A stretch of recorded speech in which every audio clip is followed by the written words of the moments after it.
నేను I take it as ఒక మంచి ఆపర్చునిటీ అండ్ అదృష్టంగా భావిస్తాను. Right sir. ప్రభుత్వం ఇటువంటి ఒక ఇన్స్టిట్యూషన్ని ఫ్లోట్ చేయటం ఫస్ట్ ఆఫ్ ఇట్స్ కైండ్ కంట్రీలో. అంటే ఇట్లాంటి ఇన్స్టిట్యూషన్ ఇంతకుముందు ఎప్పుడు లేదు. అంటే ఒక రకంగా మున్సిపల్ అడ్మినిస్ట్రేషన్ మీద ఒక ఎన్ఫోర్స్మెంట్ వింగ్ లాగా ఇది పనిచేస్తూ ఎన్వైరన్మెంటల్ కన్సర్న్స్ని దాని మీద దృష్టి పెడుతూ అండ్ పబ్లిక్ అసెట్స్ని కాపాడుతూ ప్రభుత్వ స్థలాలు, పార్క్ స్థలాలు, రోడ్లు, నాలాలు, చెరువులు, ఇంకా వాట్ నాట్, ఇది ఓపెన్ స్పేసెస్ ఇన్ లేఅవుట్స్ ఇవన్నీ కాపాడుతూ డిజాస్టర్ రెస్పాన్స్ని తీసుకుంటూ ఇంకా దీంతో పాటు ఇతరితర లైక్ వేరే ఫైర్ ఎన్ఓసీలు, అడ్వర్టైజ్మెంట్స్, ఇట్లా రకరకాల ఫంక్షన్స్ కూడా అన్నీ ఇస్తూ ఒక ఆర్గనైజేషన్ని ఫ్లోట్ చేయటం. దానికి GOMS 99 ద్వారా జూలైలో ఒక ఇన్స్టిట్యూషన్ కాన్స్టిట్యూట్ చేస్తూ ఫస్ట్ కమిషనర్గా నన్ను అపాయింట్ చేయటం. Definitely I see it as నాకు ఒక మంచి ఆపర్చునిటీ. అంటే హైదరాబాద్ని భవిష్యత్తుని డెఫినెట్గా హైడ్రా అనేది చాలా చేంజెస్ చేయడానికి ఆస్కారం ఉన్నటువంటి ఇదనమాట. అంటే ఈ పోస్ట్ కానివ్వండి ఇదనేది. సార్, హైడ్రా పెట్టిన తర్వాత మీరు ఫస్ట్ మాకు ఇంటర్వ్యూ ఇచ్చినప్పుడు చెప్పారు హైడ్రా వస్తుంది, నెక్స్ట్ హైదరాబాద్ రూపురేఖలు మారిపోతాయని. అంటే అలాగే మీరు ఫస్ట్ ఆపరేషన్ స్టార్ట్ చేయడమే నాగార్జున కన్వెన్షన్ దగ్గర నుండి, అంటే ఎక్కడెక్కడ FTLలో కానీ బఫర్ జోన్లో కానీ కొట్టుకొచ్చారు. అంటే కొంతకాలం వరకు ఏమైందంటే హైడ్రా అనేది కేవలం కూల్చివేతలు మాత్రమే అనేది ఒక సీన్ క్రియేట్ అయింది. సిటీ సరౌండింగ్ అంతా కూడా తీసుకొచ్చారు. కానీ ఒక మతానికి సంబంధించిన కొన్ని విషయాల్లో కొంచెం వెనకంజ వేశారని అటువంటి ఆరోపణలు ఒకటి ఉన్నాయి. రెండు, హైడ్రా కూల్చివేతల్లో ఒక పార్టీకి కానీ లేదా ప్రతిపక్ష పార్టీలకి మాత్రమే టార్గెట్ చేశారనేది ఒక విమర్శ ఉంది. అంటే మీరు లక్ష్యం అనేది కేవలం కూల్చివేతలైనా లేదా భవిష్యత్తులో ప్రజలకి మంచి జరగాలనే ఉద్దేశంతో చేస్తున్నారని ఒకటి ప్రశ్నకు సమాధానం చెప్పే ముందు ఇప్పుడు కొంత స్లో అయినట్లుగా హైడ్రా అనేది ఒకటి కనిపిస్తుంది. ఈ 4 ప్రశ్నలకు సమాధానం చెప్పే ముందు హైడ్రా కమిషనర్ గారే బఫర్ జోన్ ఉన్నారని ఇటీవల కాలంలో ఒక వార్త వస్తుంది. నాకు తెలిసి ఆ కృష్ణకాంత్ పార్క్ దగ్గర మీ నాన్నగారి ఇల్లు దాదాపు 15-20 సంవత్సరాల కింద కట్టిన ఇల్లు అది. ఈ మధ్యన మీరు కట్టుకుని 44 సంవత్సరాలు మా నాన్నగారి ఇంట్లో నేను ఉంటున్నారు. కానీ ఇప్పుడు దాన్ని తీసుకొచ్చి దీనికి లింక్ కలిపారు. అసలు బఫర్ జోన్ ఏంటి, FTL అంటే ఏంటి విషయంతో పాటు అందరూ చేస్తున్నట్లుగా బఫర్ జోన్లో మీ ఇల్లు ఉందా? రైట్. ఒకటి అడుగుతాను మురళి, మెడ మీద తల ఉంటుందా, తల మీద మెడ ఉంటుందా? మెడ మీద తల ఉంటుంది సార్. మెడ మీద తల ఉంటుంది కదా, అది అందరూ యాక్సెప్టెడే కదా. 100% రైట్. మనం దాన్ని అంటే అది లాజిక్ ఆర్ యాక్సెప్టెడ్ నార్మ్. అవును, మెడ మీద తల ఉంటుంది, తల మీద మెడ ఉంటుంది కదా. సో ఒక చెరువు అనేది అసలు ఫస్ట్ చెరువు ఎలా ఫామ్ అవుతుంది అనేది మనం తీసుకోవాలి. ట్యాంక్ ఫార్మేషన్ అని అంటారు. చెరువు అనే దాన్ని ఫామ్ చేయాలంటే ఏం చేస్తారు, ఒక కట్ట కడతారు, ఆనకట్ట కడతారు. చెరువు నీళ్లు పైనుంచి అదేంటే దాని ఎగువ ప్రాంతంలో ఉన్న నీరు అంతా వచ్చేసి చెరువులో ఆగుతాయి, ఆ కట్ట ఆపుతుంది అంతా. దాని చుట్టుపక్కల ప్రాంతాలన్నీ కూడా మునుగుతుంటాయి అన్నమాట. దాంతో ఆ చుట్టుపక్కల ప్రాంతాల్లో ముప్పుకి అయినప్పుడు అంటే దాని చెరువుని దాని ఎక్స్పాండ్ ఏరియా అంటే లేక్ ఎక్కడ దాకా దాన్ని ఎక్స్పాండ్ అవుతుంది అనేది దాన్నే FTL అంటారు అన్నమాట. అంటే ఒక చెరువు ఫుల్ ట్యాంక్ లెవెల్ అంటే చెరువు దాన్ని పూర్తిగా నిండిందంటే వెయిర్ అంటారు. మనం ఇప్పుడు అలుగు అంటాం కదా, అలుగు ఆ వెయిర్ హైట్ బట్టి నిండుతుంది అనమాట. వెయిర్ హైట్ దాటిందనుకో, ఇప్పుడు గ్లాసులో నీళ్లు పోస్తే బ్రిమ్ అంటాం, ఆ పైన అంచు ఉండేదాన్ని బ్రిమ్ అంటాం. దాని అంచు దాటిన తర్వాత కింద పారిపోతుంది నీళ్ళు, అంతే కదా. అలుగు కూడా అంతే అనమాట. అలుగు దాటిందంటే అలుగు పారుతుంది న్యాచురల్. సో అంటే అలుగు దాకా ఏదైతే నీళ్లు నిల్వ ఉంటాయో దాన్ని FTL అని అంటాం. అది ఎక్కడ ఉంటుంది, చెరువు వెనకాల అంటే చెరువు దిగువ భాగంలో ఉంటుంది అనమాట. ఎగువ భాగం, చెరువు పైనుంచి వచ్చే నీళ్లు చెరువు కట్ట అయినప్పుడు ఆ పైన ఉన్నటువంటి ప్రాంతం అంతా కూడా మనకి నిండుతుంది అనమాట, నిండి ఉంటుంది. అంతేగాని చెరువు దిగువ భాగంలో ఉండదు కదా. చెరువు కట్ట ఉంటుంది, కట్ట కింద ఎట్లా ఉంటుంది, కట్ట తెగితేనే కిందకు వస్తాయి నీళ్లు. కట్ట తెగిందంటే అది పెద్ద డ్యామేజ్ అనమాట, డేంజర్ అది. కట్ట నుంచి పారే నీళ్ళు ఎట్లా పోతాయి, ఒక నాలా ఉంటుంది, అంటే దాని సర్ప్లస్ వేయర్ ద్వారా నాలా ఒకటి వచ్చేసి మనకి కింద నాలా అంటే ఫ్లడ్ వాటర్ వచ్చినప్పుడు అది కిందకి పారుతుంటుంది. అది కింద ఉన్న చెరువుకి. సో ఇప్పుడు మాది మీద పెట్టినటువంటిది ఏంటి, సింపుల్ అంటే ఇల్లాజికల్, అంటే లాజిక్ లేని వాదన అనమాట. దాన్ని ఏం చేస్తారు మీడియాలో, కొంతమంది సోషల్ మీడియా వాళ్ళు, కొంతమంది మీడియాలో వాళ్ళు ఏదైతే హైడ్రా అనే దాన్ని తొక్కేయాలనేటువంటి శక్తులు చాలా పనిచేస్తుంటాయి. ఎందుకంటే ఇది చాలామంది ఇంట్రెస్ట్లను వ్యతిరేకంగా వచ్చినటువంటి సంస్థ ఇది. సో న్యాచురల్గా వెనకాల వాళ్ళ అజెండా వేరే ఉంటుంది, హిడెన్ అజెండా. ఎవరో ఒకళ్ళు ఇద్దరు ముందు పెడతారు, ఎవరో ఇల్లాజికల్గా ఉండేవాళ్ళు, వాళ్ళకి సబ్జెక్ట్ లేని వాళ్ళు మిమ్మల్ని కంట్రోల్ చేద్దామో, కాకపోతే నన్ను కంట్రోల్ చేద్దామనో లేకపోతే మమ్మల్ని కాంట్రవర్సీ చేయటమనో ఇట్లా చేయాలని చూస్తారు. సో ఇప్పుడు మా ఇల్లు విషయానికి వస్తే యూసఫ్ కూడా చెరువు అది ఎప్పుడో ఉన్నటువంటి చెరువు. మనం టోపో షీట్స్లో కూడా చూస్తే, టోపోగ్రఫీ షీట్స్ అంటే సర్వే ఆఫ్ ఇండియా మ్యాప్లో 1970లో సర్వే చేసిన దాంట్లో ఆ చెరువు ఉంటుంది. ఆ చెరువు అప్పుడెప్పుడో కట్టినారు, ఎప్పుడో పాత ఎప్పటి నుంచో ఉంది.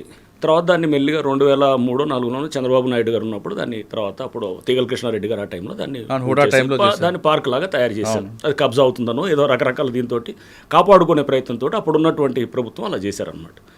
ఫైన్, బాగానే ఉంది. చెరువు కాపాడుతూ క్రమంలో దాన్ని పార్క్ కింద చేశారు. దాన్ని కృష్ణకాంత్ పార్క్ అని కూడా పెట్టారు. పెట్టి దానికి అది దాని కింద బఫర్ జోను అనేది ఉత్పన్నమే కాదు అసలు.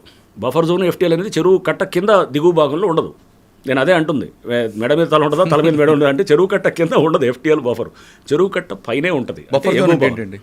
బఫర్ జోన్ అంటే ఇప్పుడు ఎఫ్టీఎల్ నుంచి ఒక 30 మీటర్లు చెరువు విస్తీర్ణం బట్టి దానికి 30 మీటర్స్ అంటే ఒక ఏది ఇంత ఉండాలి, 30 మీటర్స్ దాకా బఫర్ జోన్ ఉంటుంది. Okay, 30 metres 10 metres depending on the area of the చెరువు అనమాట. చెరువు విస్తీర్ణం బట్టి పెద్ద చెరువు అయితే దానికి ఎక్కువ ఉంటుంది. 30 మీటర్స్ కృష్ణకాంత్ పార్క్ పైన బోరబండ అటువైపు అటు ఉంటుంది. ఎగ్జాక్ట్లీ పైకి ఉంటుంది అనమాట. కిందకు ఉంటుంది. మధురనగర్ అంతా చెరువుకి కింద దిగువ ప్రాంతంలో ఉంటుంది. ఆ నాలా కూడా మా ఇంటికి 100 మీటర్ల దూరంలో ఉంటుంది. నాలా నుంచి ఎంత ఉంటుంది, నాలా విడ్త్ బట్టి ఇది 10 మీటర్సా 2 మీటర్సా విడ్త్ ఉంటుంది. మాక్సిమం 10 మీటర్స్ అంతే. మాది 100 మీటర్ల పైన ఉంటుంది. ఆ నాలా కూడా ఇప్పుడు అది కింద దాన్ని మొత్తం అండర్ గ్రౌండ్ కవర్ చేసేసి వెళ్ళిపోయింది. అంటే ఏదో కాంట్రవర్సీ కోసం ఒకటి చేసి ఏదో ఒకటి బురదేద్దామని ఆ టోపో షీట్స్ పెట్టుకొని తిరుగుతున్నాడు అతను. ఎవరు చూస్తున్నాం, అతను దీని గురించి మాట్లాడుతున్నట్టు అంటే ఎవరు అతను లీడర్ ఎవరు ఉన్నారు మాట్లాడుతూ ఆ టోపో షీట్స్ అంటే అతనికి టోపోగ్రఫీ షీట్స్ కూడా చూసేటటువంటి మినిమం నాలెడ్జ్ లేదని అనిపించింది అనమాట. అంటే ఎక్కువ ఎగువ భాగం ఏది, దిగువ భాగం ఎక్కడ వస్తుంది, సో దాని నాలాస్ ఎట్లా ఉంటాయి అంటే ఆ మినిమం లాజిక్ లేకుండా చేసే వాళ్ళని కొంతమంది సోషల్ మీడియా మోస్తుంటారు అన్నమాట. కూడా మీకు ఏదో రకంగా డిస్టర్బ్ చేయాలని తప్ప అట్లా ఇట్లాంటివన్నీ నాకు అలవాటు. సార్, ఆ ఇల్లు కూడా నేను చూసా కదండి. ఇప్పుడు 20 సంవత్సరాల క్రితం ఒకసారి వచ్చినప్పుడు అక్కడే ఉన్నారు కదా మీరు. 20 కాదు, మేము 1980లో కట్టింది, మా నాన్నగారు కట్టింది. అప్పటి నుంచి నేను ఇప్పుడు కాదు, నేను చదువుకుందంతా అక్కడే, చిన్నప్పటి నుంచి కూడా అక్కడే. మీ నాన్నగారు కూడా సివిల్ డిపార్ట్మెంట్ సివిల్స్ కాబట్టి ఆయన కలెక్టర్గా చేశారు కాబట్టి అంత గుడ్డుగా తీసుకోరు కదండి. అసలు గుడ్డి కాదు, అసలు అది వదిలేయండి. ఫస్ట్ కింద ఉండేది దానికి అక్కడ వేల ఇల్లులు ఉన్నాయి. ఇంకోటి చెరువు కింద ఏముంటుందంటే ఒక్క కట్ట కింద ఒక 10 మీటర్ల దాకా ఖాళీగా పెట్టాలన్నమాట. అంటే రోడ్ లాగా వేస్తారు.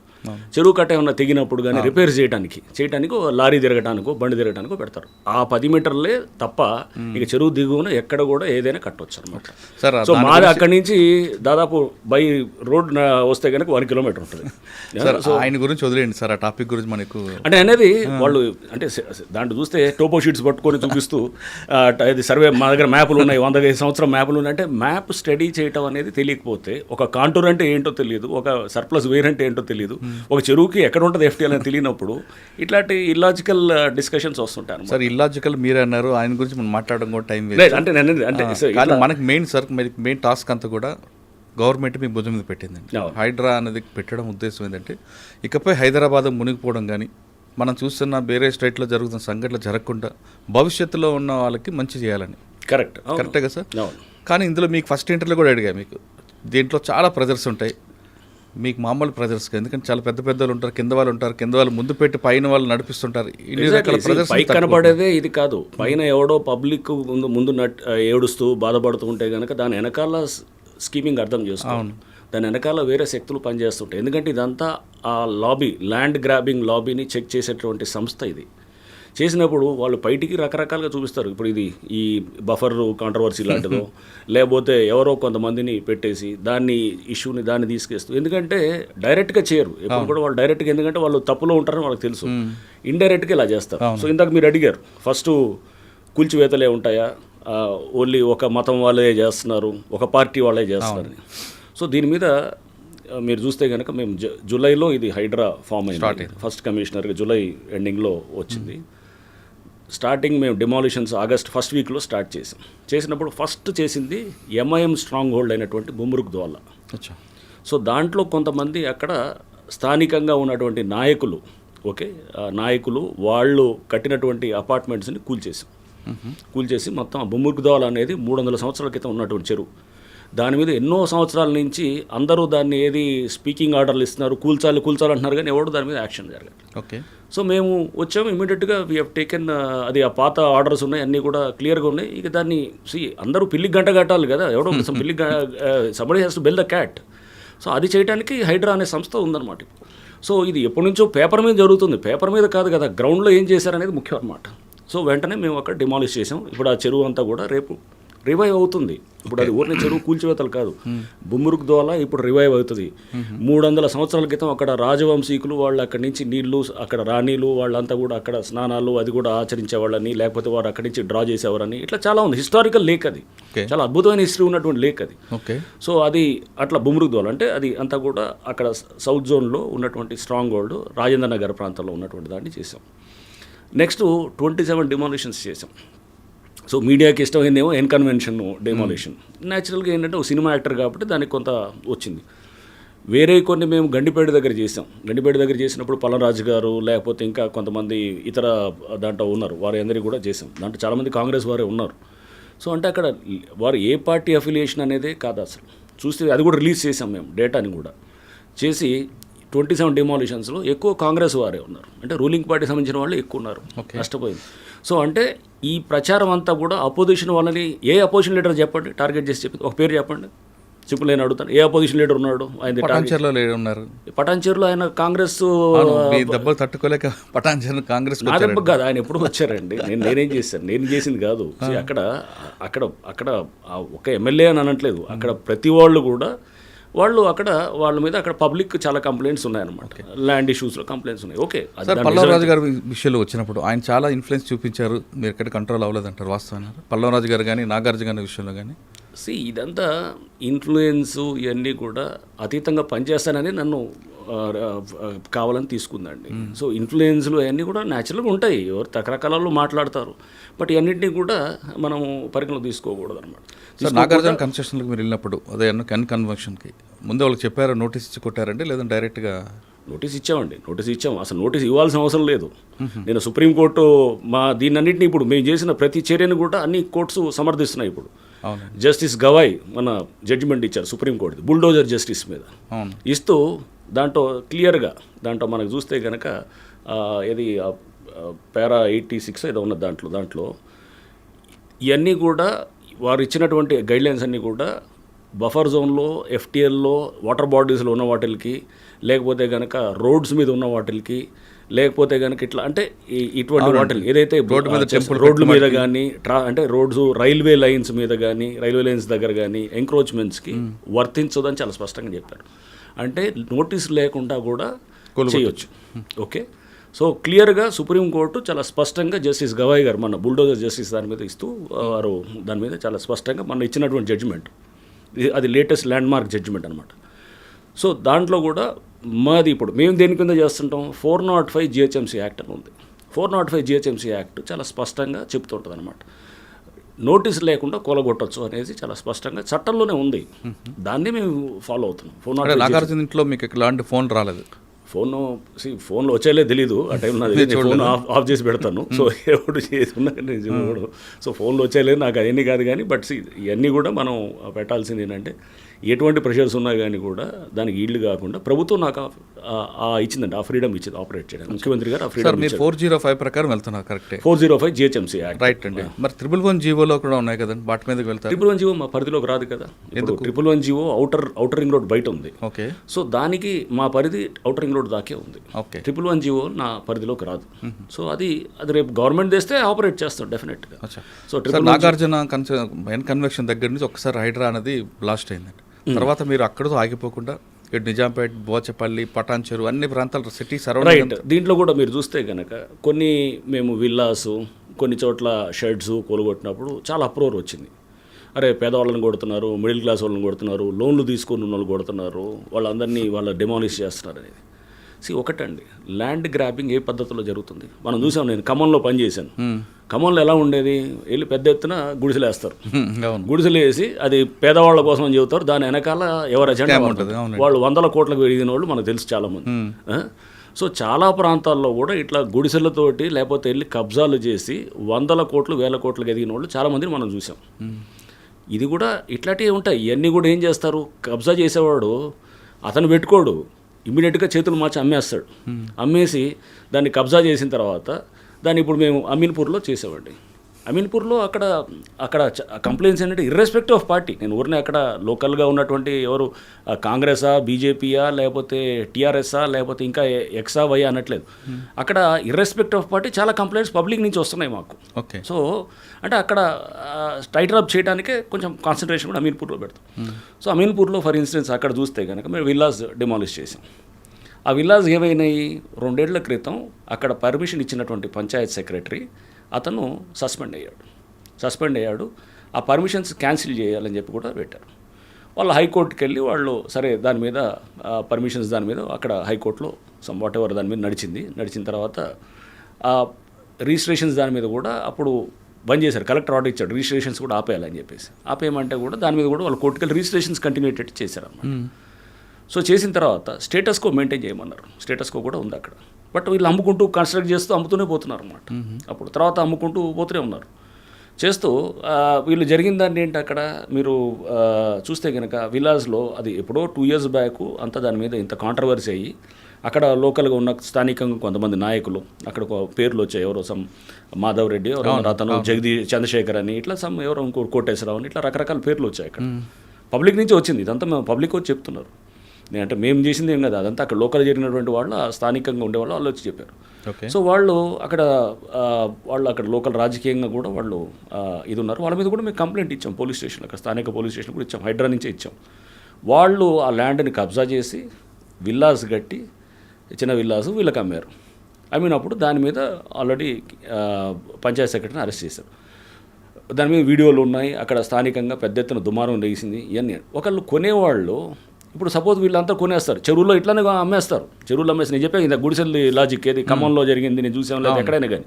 అంటే గుడిసెలు వస్తే గుడిసెలు వదిలేయాలి, ఇక కబ్జా చేసేసి గుడిసెలు వచ్చాయి కాబట్టి పేదవాళ్ళు పాపం వాళ్ళు వదిలేయకూడదని. సో వాళ్ళని కోలుకొట్టడం వేరు, ఒక ఇల్లు కోలుకొట్టడం వేరు కదా సార్. ఇల్లు కూడా ఏంటి పర్మిషన్స్ అసలు ఎలా, ఫస్ట్ ఆఫ్ ఆల్ పర్మిషన్స్ ఇచ్చిన అధికారులు అక్కడ వాళ్ళని క్యాన్సిల్ చేశారు. చేసిన తర్వాత లోన్లు తెచ్చారు, బ్యాంకర్స్ లోన్లు ఇచ్చారు. అంటే డ్యూ డెలిజెన్స్ ఏమైంది, మీరు చేయాల్సిన మినిమము ఇది ఎంక్వైరీ చేయాల్సింది ఉండాలి కదా. ఇప్పుడు మనం ఒక పెళ్ళి చేసేటప్పుడు బిడ్డకి ఎన్ని మనం ఎంక్వైరీస్ చేస్తామండి, ఆ ఎంక్వైరీ చేసుకోవాలి కదా. ఇక్కడ కూడా పబ్లిక్ని అనట్లేదు, పబ్లిక్ చేయాల్సింది ఉంది. అక్కడ ఉన్నటువంటి సిస్టమ్ కూడా ఇప్పుడు డెఫినెట్గా అక్కడ క్లెన్సింగ్ జరుగుతుంది. అక్కడ తప్పకుండా అక్కడ జరగాలి. ఇష్టానుసారంగా జరుగుతుంది కాబట్టి అమీన్పూర్ మీద కాన్సన్ట్రేషన్ ఎక్కువ పెడుతున్నాం. సో అక్కడ మీరు ఏ అధికారం అంటే అధికారి ఇష్టమైన రూల్స్ మార్చేస్తారా? ఇంకా అది వ్యవస్థ ఏంటి, దీనికి ఒక సిస్టమ్ ఏంటి అంటే రేపు పద్ధతి ప్రకారం రూల్ ఆఫ్ లా ఒకటి ఉంటుంది, ఒక చట్టము, ఒక న్యాయము, ఒక వ్యవస్థ, ఒక సివిలైజ్ సొసైటీ. మనం నాగరిక ప్రపంచంలో ఉన్నామని ఇవన్నీ మనం విస్మరించి పనిచేయటం కాదు కదా. అది ఫస్ట్. అంటే స్వార్థం కోసం ఎవడికి వాళ్ళు చేయటం కరెక్ట్ సార్. మీరు చెప్పినట్లుగా వాళ్ళ స్వార్థం కోసం పర్మిషన్ ఇచ్చారు, బ్యాంకులు లోన్ ఇచ్చారు. కానీ అమాయకులు కొనుక్కొని బలైపోయారు కదండి. ఇప్పుడు చాలా కోట్లాది రూపాయలు కష్టం, వాళ్ళు ఈఎంఐ కట్టాల్సి వస్తుంది. వాళ్ళు వచ్చినప్పుడు వాళ్ళని అడిగింది, మీరు అక్కడ పంచాయతీ ఆఫీస్కి వెళ్ళారు. వాళ్ళు వెళ్ళి ఎప్పుడు వీళ్ళు రిజిస్టర్ చేసిన తర్వాత వెళ్ళి పంచాయతీ ఆఫీస్కి వెళ్తే అక్కడ తెలిసింది వాళ్ళకి ఇదంతా ప్రాబ్లం ఉందని. అరే ఇట్లా ఉందని చెప్పి వాళ్ళ తర్వాత వేరే వాళ్ళకి చెప్పలేదుగా. అది అట్లా అంటే వాళ్ళు ఆ చిన్న పని ఇప్పుడు పెళ్లి చేసే ముందు వాడు ఎవడో డ్రగ్ అడిక్టో లేకపోతే ఏదైనా పెళ్లి చేసిన తర్వాత తెలిస్తే ఏం చేస్తారు? ముందే చేసుకోవాలి, మనం ముందే చేసుకోవాలి కదా. నా జీవితం అంతా నాశనం చేశానని అట్లా అంటావా? నువ్వు ఎందుకు చేయలేదని అంటాం. ఫస్ట్ ఎందుకు చెక్ చేసుకోలేదు అంటే ఇప్పుడు తప్పు వాళ్ళది కూడా 50% డెఫినెట్గా ఉంటుంది, వాళ్ళది ఉంటుంది. అక్కడ సిస్టమ్ అంతా కూడా నేనేది వీళ్ళది పబ్లిక్ది పూర్తిగా పబ్లిక్ ఒక్కళ్ళే అని నేను వాళ్ళ మీద బ్లేమ్ చేయట్లేదు. సిస్టమ్ అంతా అక్కడ సరిగ్గా చేయలేదు సార్. వీళ్ళు చేయలేదు, వీళ్ళు కొనుక్కున్నారు, బ్యాంక్ నుంచి ఈఎంఐ కట్ అవుతుంటుంది, కొనుగొట్టారు. మీరు వీళ్ళ వరకు నష్టపోయింది. కానీ పర్మిషన్ ఇచ్చిన వాళ్ళ మీద కూడా పర్మిషన్స్ క్యాన్సిల్ చేశారు కదా. వాళ్ళని కూడా కేసులు అదే పర్మిషన్స్ ఇచ్చిన అధికారులు గతంలో ఇచ్చిన వాళ్ళది క్యాన్సిల్ చేసి వాళ్ళు సస్పెండ్ చేశారు కదా.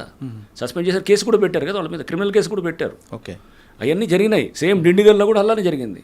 ఏది మన డిండిగల్ మేము కొలుగొట్టాం కొన్ని విల్లాస్, అక్కడ కూడా ఏది దాని పేరు కత్వా చెరువు అని అంటారు. అక్కడ కూడా సేమ్ థింగ్. అక్కడ ఎవరు పంచాయత్ సెక్రటరీ సస్పెండ్ అయ్యాడు, కేసు పెట్టారు 2 ఏళ్ల క్రితం. ఆ బిల్డర్ ఎవరైతే చేశారో ఆ బిల్డర్ మీద కూడా కేసు పెట్టారు. కేసు పెట్టిన తర్వాత కూడా ఆ ముందు మేము కొలుగొట్టే ఒక 1 నెల రోజుల ముందు కూడా వాళ్ళు కొంటున్నారు అక్కడ. కొని అంటే ఎట్లా ఉంటారు వీళ్ళు, కొనేటప్పుడు తక్కువకి ఇస్తారు. జరిగేది అది. అంటే అంతా మనం అమాయకులని అనుకోవడానికి లేదు. వీళ్ళు 4 రూపాయలు తక్కువకి ఇచ్చాడు, పర్లేదు ఏని మనం మేనేజ్ చేసుకోవచ్చు, ఏముండదులే అనకంటే అది భరోసా అనమాట. సో అంటే ఆడ సపోజ్ ఎవరన్నా ₹1,00,00,000 విల్లా ఉందనుకోండి, 60 లక్షలకో 70 లక్షలకో ఇస్తారు. లేదా 1,50,00,000 ఉందనుకోండి, 1,20,00,000కో అంటాడు అనమాట. 30-40 లక్షలు తక్కువ ఇచ్చేస్తారు. సో ప్రాబ్లం తెలిసినా కానీ కొంటారు. ఎందుకు కొంటారంటే పర్వాలేదు మేనేజ్ చేసుకోవచ్చు, ఏముందిలే మందాక ఎందుకు వస్తుంది అనేటటువంటి ఒక భరోసా అనమాట. ఓకే. సో మీరు ఇది నేనండి, అంటే మీరు చూస్తే మీరు అంటే ఈ కొట్టిన వాటికి అన్నిటికీ మీరు ఎట్లా మీరు తప్పు కదా అని అంటే అది 100% తప్పు కానే కాదు. ఎందుకంటే గనక వాళ్ళకి అక్కడ తెలిసినా తెలియకపోతే ignorance of law is no excuse. చాలా చట్టం, ignorance of law is no excuse. So దీంట్లో మనం ఈ టైప్ ఆఫ్ కఠినంగా లేకపోతే గనక ఇంత పెద్ద ఎత్తున జరుగుతున్న విధ్వంసాన్ని ఆపలేము. హైదరాబాద్లో ఇప్పుడు ఎవరిని అడిగినా FTL బఫర్ అనేది తెలుసుకున్నాం. ప్రతి వాడు కొనే ముందు 1కి 100 సార్లు చెక్ చేసుకుంటున్నారు. కరెక్ట్.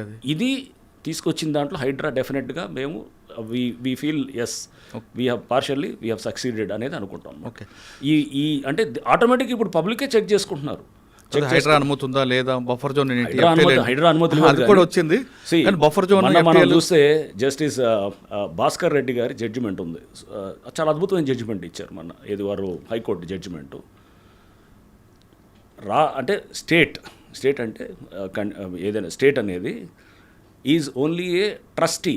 దీంట్లో ఇక్కడ స్టేట్ అనేది ఒక ట్రస్టీ అంతే తప్ప కానీ ఎవడో నాకు పర్మిషన్స్ వచ్చేసాయి కాబట్టి నాకు HMDA ప్లాట్లు వేసింది, పర్మిషన్స్ ఇచ్చాడు అధికారి, నాకు బ్యాంక్ లోన్ ఇచ్చింది కాబట్టి ఇది నా ల్యాండు అని అంటాను క్లెయిమ్ చేయడానికి లేదు. చెరువులో కానీ ఇట్లాంటిది వాటర్ బాడీస్లో కానీ ఎక్కడైనా అది that is a trustee government. అది ఇచ్చినా కానీ కూడా నిర్దాక్షిణ్యంగా వ్యవహరించవచ్చు అని చాలా స్పష్టంగా కోర్టు ఇచ్చింది. సో మాకు చాలా సపోర్టివ్గా ఇచ్చినటువంటి జడ్జిమెంట్.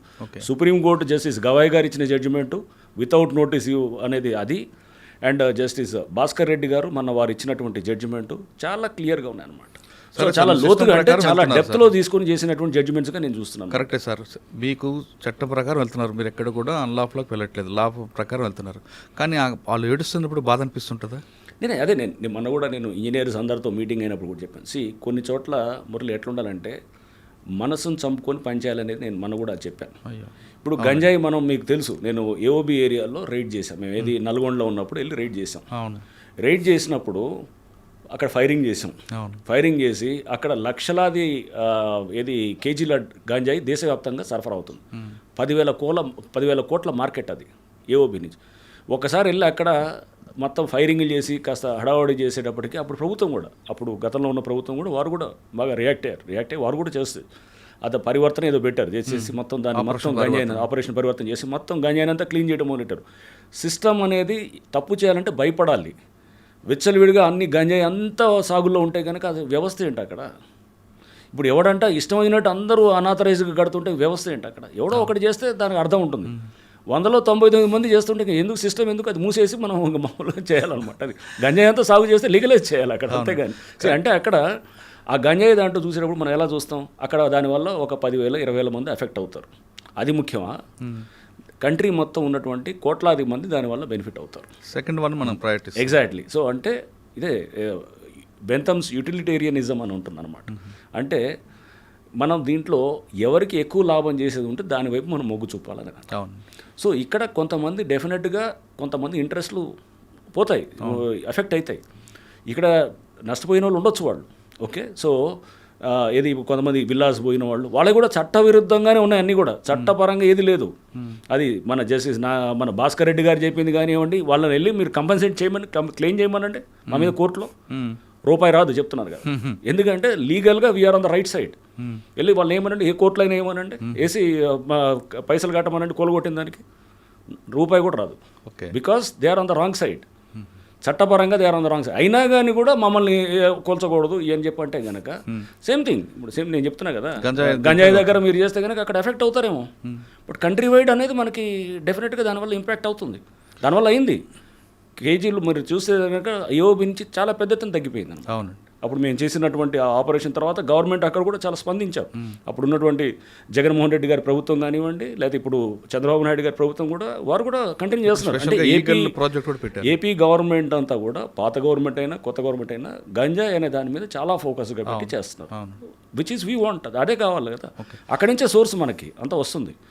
సో అంటే ఈ అన్నిట్లో కూడా ఇప్పుడు ఈ కొంతమంది ఎఫెక్ట్ అయ్యారంటే కనుక దీంట్లో ఎఫెక్ట్ అయిన వాళ్ళు ఎవరంటే ఎస్ వాళ్ళు తప్పకుండా ఇప్పుడు ఎవడో ఒకటి మీద ఫస్ట్ వేటు పడుతుంది కదా, దానివల్ల అందరికీ ఇది సెన్సిటివ్ లీగల్గా 100% we are on the right side. So ఇంకొకటి సండే రోజు కూల్చొచ్చా, మండే రోజు సాటర్డే కూల్చొచ్చా అనేది కూడా ఉంది. సో అప్పుడు బహుశా హైకోర్టులో కూడా దీని మీద వచ్చింది. బట్ మీకు చెప్పాలని మళ్ళీ అది కూడా హైకోర్టు జడ్జిమెంటే ఉంది, 3SS జడ్జిమెంట్ అని చాలా స్పష్టంగా అది సండే అయినా ఏది సాటర్డే అయినా ఎప్పుడైనా కూల్చొచ్చు 3SS judgement without notice. So అది ఉంది. వితౌట్ నోటీస్ కూడా చేయొచ్చు. Without notice 405 GHMC act and Sunday అయినా సాటర్డే అయినా ఎప్పుడైనా చేయొచ్చు. Only public holidays 3SS judgement అనేది ఒక క్లబ్ హౌస్ని డిమాలిష్ చేస్తారు. ఏది ఏలూరు దగ్గర ఉన్న క్లబ్ హౌసెస్